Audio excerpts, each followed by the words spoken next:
The Munich Massacre occurred during the 1972 Summer Olympic Games. The Olympics had not been held in Germany since just before World War II. The organizers of the Munich Olympics seemed to have skimped on security, as they were largely unarmed and non-confrontational. 8 terrorists of the Black September organization snuck into the Olympic Village disguised as athletes, wearing tracksuits with duffel bags full of guns and grenades.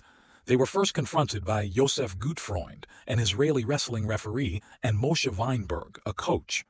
The attackers shot Weinberg and forced him at gunpoint to lead them into other athlete rooms. Weinberg attempted to disarm an attacker, but was shot to death. The attackers were confronted again by a weightlifter, who was killed and had his body dismembered. The attackers went on to take 9 hostages, and negotiations fell through.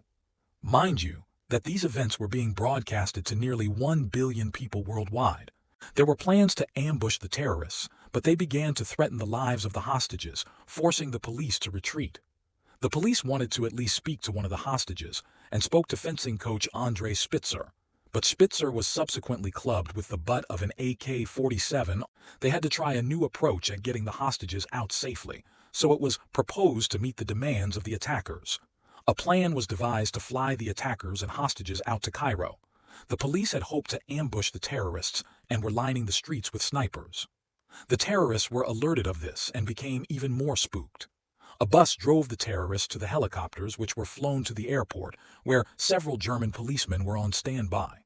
It is worth noting that most of the law enforcement involved in this ordeal had near zero hostage situation experience, and some even had little shooting practice.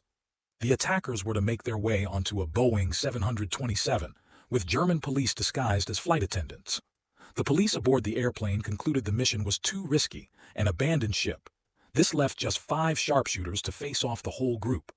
The attackers broke the agreement and ended up holding German helicopter pilots at gunpoint as well.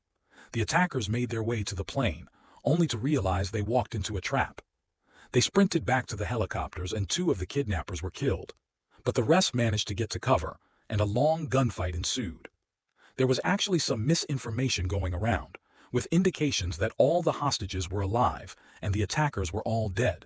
All 9 Israeli hostages, 5 Black September terrorists, and 1 Munich policeman were killed in a shootout. Despite this tragedy, the Olympic Games actually resumed shortly after. The decision to continue the events was highly criticized, but the conclusion was that the Games must go on.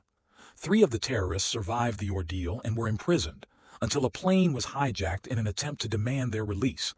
They were released by the West German government and exchanged for the hijacked Lufthansa Flight 615. 2 of the terrorists were allegedly hunted down by Israeli intelligence and killed, while 1 is suspected to be alive to this day, with his whereabouts unknown.